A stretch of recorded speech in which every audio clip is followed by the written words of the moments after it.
Hi guys, Dr. Ladner here, and today's topic is filler versus a facelift and why filler can't replace a facelift.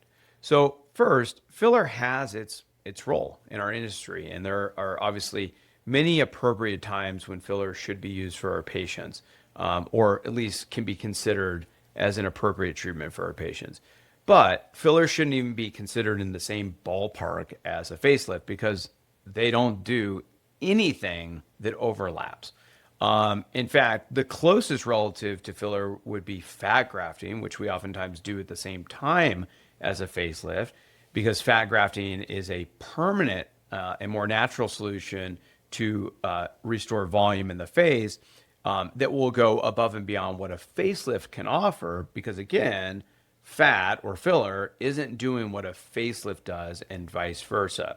So a facelift procedure is an actual lifting and repositioning of the deeper structures in the face and or neck, including the muscle layers as well as the skin.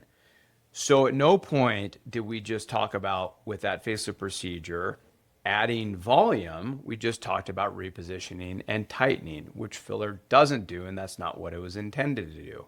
Filler doesn't release deep attachments of the SMAS, which we release with a facelift. It doesn't resuspend and reposition the SMAS in the skin like a facelift does. So again, completely different ballpark, and unfortunately has been marketing as if it could be a substitute for a facelift.